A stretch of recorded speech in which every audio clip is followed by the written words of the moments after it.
செய்திகள் தொடர்கின்றன.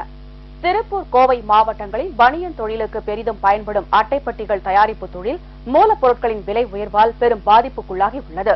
திருப்பூர், கோவை மாவட்டங்களில் பனியன் உள்ளிட்ட பின்னலாடை துணிகள் பேக்கிங் செய்யும் அட்டைப்பட்டி தொழிற்சாலைகள் ஏராளமானவை உள்ளன. அவற்றில் ஆயிரக்கணக்கான தொழிலாளர்கள் உள்ளனர்.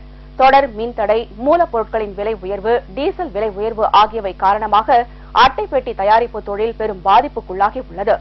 இது தொடர்பாக திருப்பூரில் நடைபெற்ற ஆலோசனைக் கூட்டத்தில் பேசிய அட்டைப்பெட்டி உற்பத்தியாளர்கள், மூலப்பொருட்களின் விலை உயர்வு ஆகியவற்றால் பின்னலாடை தயாரிப்புகளை பேக்கிங் செய்ய பயன்படும் அட்டைப்பெட்டிகள் தயாரிக்கும் தொழில் பெரும் பாதிப்புக்குள்ளாகி உள்ளதாக கவலை தெரிவித்தனர். காகிதம், பசைமாவு, ஆட்கள் பற்றாக்குறை, அதுபோக மின்சார தடை, இது போன்ற பல சிக்கல்களில் நாங்கள் தவிர்த்து கொண்டு உள்ளோம். இதனால் எங்களுடைய தொழிலே செய்ய முடியாத நிலைமையில் உள்ளது. இதனால் நாங்கள் இன்று ஒன்று கூடி இந்த சிறப்பு கூட்டத்தில் முடிவெடுத்து எங்கள் தயாரிக்கும் அட்டைப்பெட்டிக்கு 20% இன்று முதல் விலையை உயர்த்தி உள்ளோம் என்பதை தெரிவித்துக் கொள்கிறோம்.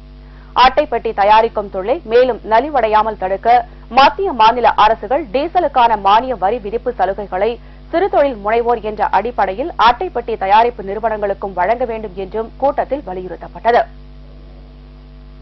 மதுரையில்